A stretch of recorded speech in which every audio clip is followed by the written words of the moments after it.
Hello, hello, hello, and welcome to another Settlers 2 10th Anniversary Edition video.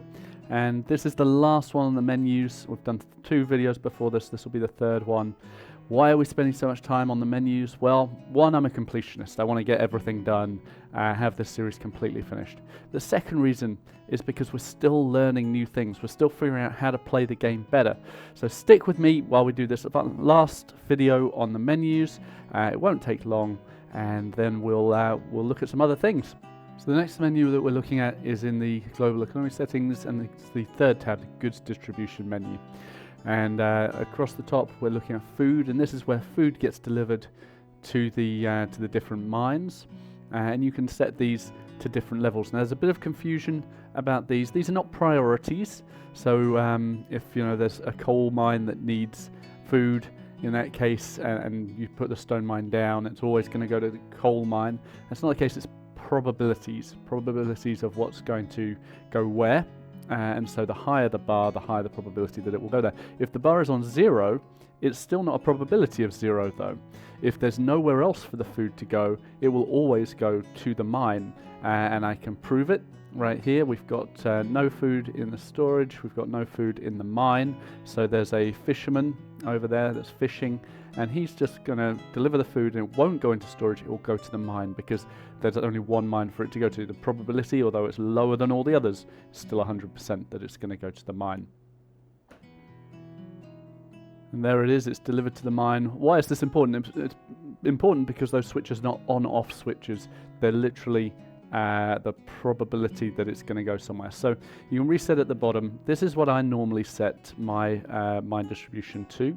I put coal higher than iron and gold because you need more coal. So I want to have more food going there. So I did do an experiment where I set up multiple stone mines and a single coal mine and set their distributions to be the same to see if it's per mine or per building. So the probability is the same per stone mine, for example. And it's not. It's across all of your buildings. So it's the probability that one of your coal mines is going to be chosen and the probability that one of your iron mines is going to be chosen. So bear that in mind when you're setting up the probabilities. So I set up my grain distribution like this. Mills need to be all the way at the top because you have 20 odd mills. Breweries, you're only going to have 1, so you want to make sure that breweries is really low. And then pig farms and donkey farms, those are the lowest. I'm never going to build a pig farm, and I might build a donkey farm, so they're low. Iron, I prefer to have the smithy all the way up and the metalworks all the way down because I'm going to want more weapons than I'm going to want tools. Once the smithy has enough iron, sure, let the metalworks get some iron, but smithy is definitely the place that I want it to go first. Coal distribution, well, this one's a little bit different. I do want the smithy to get a lot. I want the mint to get less because I'm going to have less mints. I'm going to have about half as many mints as I have smithies because you need twice as many weapons as you need gold coins. And iron smelting works, you're going to need that to be high because you need iron to go to both the smithy and the metalworks. So in fact it's probably better to set your iron smelting works top, smithy about 66% and mint about 33%.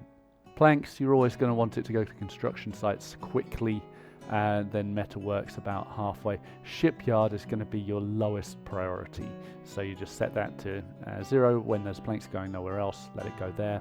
And then water, you should never have a problem with water, but you're definitely going to want more going to your bakeries and less going to your breweries. And again, pig farm and donkey farm, lowest priority. So let me set these back to where they should be. Coal getting the most, iron and gold getting medium, and stone getting a little, because stone you can get it from other places. And I'll just set the iron a little higher because again you need more iron than you need gold. So yeah, that's the goods distribution menu. Okay, the next menu in the global economy settings is the transport menu, and this is really important. This can make or break your game very easily. This can wreck your whole transport system really quickly. So I've set it up not in the default order because I really don't like the default order. I've set it up in the order that I have it, but you're going to want to tweak this for your economy to make sure it works for you. I always have food at the top. I want food coming from lots of different sources. It's going to lots of different places. I want that to move through my system really quickly. This is what the settlers are going to pick up first if they have a choice between things to carry. After that, I've got my construction materials, my planks and my stone.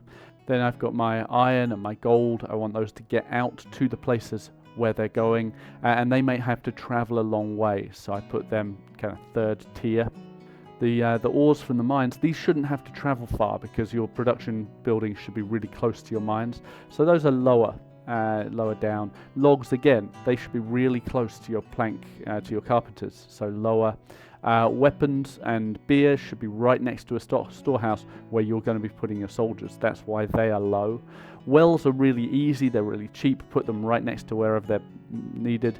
Tools, you shouldn't be having too many of them. They should be going straight to a storehouse.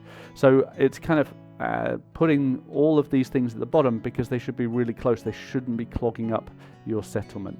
The things at the top have to travel a long way, and there are lots of them. One thing that I did show you, but very briefly, is this reset button, and that's on all these menus. If you want to reset it to the default, you can do it really easily. It just sets that screen, but you know what? The defaults are terrible, so don't reset it. Set it to what you want, and then don't press that button at the bottom. Okay, the next one is the messages, and you can turn that on and off pointing to this pigeon, carrier pigeon I assume, and it turns on and off this little panel here, which is the messages. Now this panel is actually very powerful. You can select different messages to show or to hide, makes it easy to find them. You can scroll up, you can scroll down to see the past messages. There's a button to scroll all the way to the bottom as well. And the messages are split into these 4 different categories, so that if you're looking for a particular message or you're on the lookout for particular messages, you can filter them like that. But for me, one of the most powerful things you can do is jump to the building that gave you the message. And so you can look around very quickly, get to where you need to be going. You should be keeping an eye on these messages and using them to control your economy and your military. And then after you've clicked on it, then it gets a little tick, you know you've dealt with it. So very helpful. Right, the next menu is the chat menu. You just click on Start Chat, and then you can chat in here. It puts it in the messages menu, whatever you get, and you can press enter to quickly start a chat. The menu, the game menu, of course, you can save your game at any time. It gives you a default name, which I normally find is very helpful. And then you can save it right there. You can also delete from here if you want to any of your saved games by selecting them. I'm just going to click my test, and then when we load a game or save a game, you can see my test. Yep, we've loaded my test. It's gone back to exactly where it was. It doesn't save your camera position. It takes you back to the Capitol building, but that's fine. And then, as you can see, I deleted it because it was not worth having. So that's the save game and load game. The settings menu we'll come to, but let's go to it here because you can exit the game, and this settings menu is exactly the same. So your display settings, your resolution, and your display mode, and I normally have this windowed because I like to have other things happening at the same time. This is your graphics quality. Now I've had it very high for these videos. Let's look at the difference. So this is the graphics quality on very low, and you can see the difference when it's on very high. So I recommend the high. It looks much more beautiful. Back to the settings. We've got volume. I tend to have the volume mostly all the way down, controlling all the volumes at the top and then individual volumes at the bottom. I find the music to be quite loud, so I normally turn that down as well. Next one is the scrolling settings, and this is my normal scroll. It's set quite low, but if we set the scroll to high, you'll see why I have it that low. It's because high scroll is just impossible to use. So I set my scroll to quite low. I tend to have border scrolling on when I'm playing the game and off when I'm recording videos because it gets confusing. Smart cursor is really interesting. It's good to have it enabled because it will move your cursor to what it thinks your next instruction is going to be. So you see I'm having to move my cursor when I'm building this woodcutter's hut this time. It doesn't move my cursor for me. But if I select smart cursor and enable it, when I choose my building, it brings me up to the building menu. And when I click on the building, it gives me the X because it thinks that's what I'm going to do. So Smart Cursor really good, and especially if you're speed running or trying to move as quickly as possible.